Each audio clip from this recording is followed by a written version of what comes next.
एक बार महर्षि भृगु ने परीक्षा लेने के लिए भगवान विष्णु की छाती पर पैर मारा।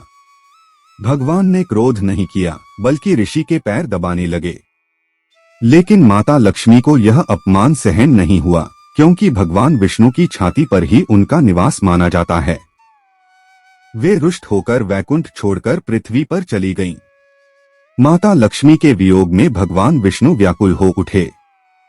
भगवान विष्णु माता लक्ष्मी की खोज में पृथ्वी पर अवतरित हुए। उन्होंने श्रीनिवास का रूप धारण किया और तिरुमला पर्वत पर आकर रहने लगे। कहा जाता है कि वे एक चींटी के टीले में छिपकर तपस्या करने लगे।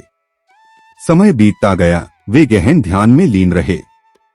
उसी क्षेत्र में एक राजा की गाय प्रतिदिन जंगल में चरने जाती थी। वह गाय रोज अपने आप उस चींटी के टीले पर जाकर दूध अर्पित कर देती थी।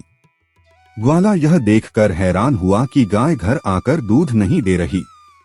एक दिन उसने पीछा किया और देखा कि गाय टीले पर दूध बहा रही है।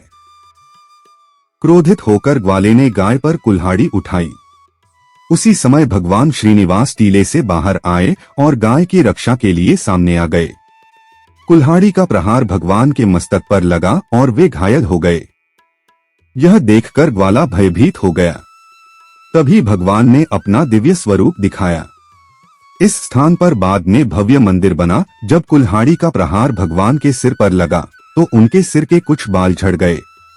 तब एक दिव्य नाग कन्या या गंधर्व कन्या ने अपने सुंदर बाल काटकर भगवान को अर्पित कर दिए, ताकि उनके सिर का स्थान ढक जाए। वही आज का तिरुमला बालाजी मंदिर है।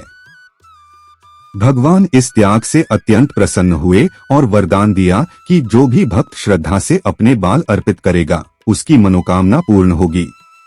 इसलिए आज भी लाखों श्रद्धालु अपनी आस्था और अहंकार त्याग के प्रतीक के रूप में अपने बाल भगवान को समर्पित करते हैं।